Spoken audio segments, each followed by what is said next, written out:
Bonjour. Le drame de l'immigration irrégulière, les alertes sur l'état de santé d'Ousmane Sonko, en grève de la faim et le difficile choix du candidat de Benno Bokk Yakaar à la présidentielle de février 2024 sont les principaux sujets traités par les quotidiens parvenus ce mercredi à l'agence de presse sénégalaise. Le Témoin signale une nouvelle tragédie en mer au large du Cap-Vert avec près de 60 migrants portés disparus. 38 rescapés secourus par un navire espagnol, 7 corps sans vie repêchés. Il s'agit de passagers de la pirogue qui avait quitté Fass-Boye le 10 juillet dernier, écrit le journal.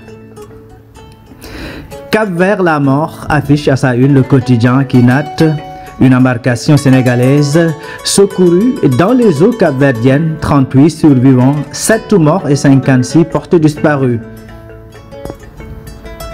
63 morts en mer, Fass-Boye décimé, déplore la tribune qui rapporte que plusieurs dépouilles se trouvaient à bord de ce navire rempli de passagers qui avaient quitté Fass-Boye. Selon le quotidien national Le Soleil, sur 101 migrants partis du Sénégal, seuls 38 ont été retrouvés au large des îles du Cap-Vert. Les rescapés sont au nombre de 38, dont Bissau-Guinéens, qui sont pris en charge dans l'île de Sal, écrit le journal, citant un communiqué du ministère des Affaires étrangères et des Sénégalais de l'extérieur.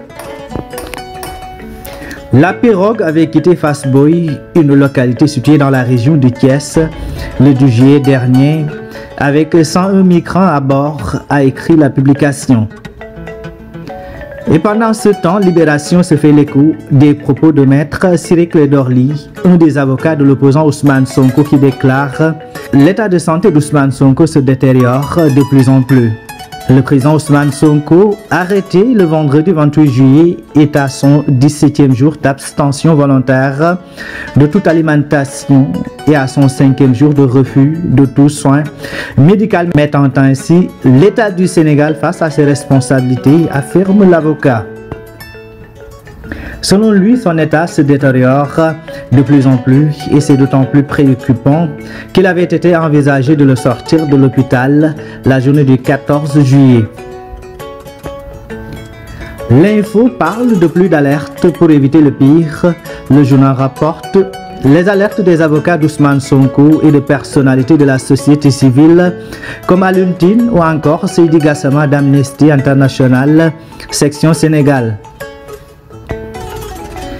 Le choix d'un candidat consensuel au sein de Benno Bokk Yakaar à la présidentielle de février 2024 continue d'alimenter les quotidiens.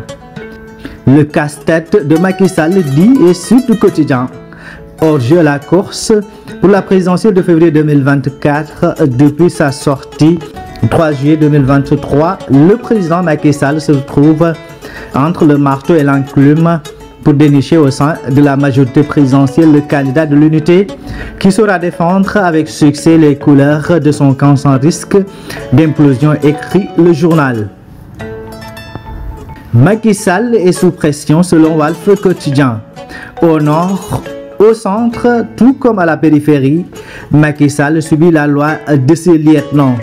Le suspense, savamment entretenu ou involontairement subi, ajoute une dose d'adrénaline à ce combat où chacun des protagonistes met, avec ses moyens et sa manière, une douce pression sur le chef de l'État, écrit Walf Quotidien.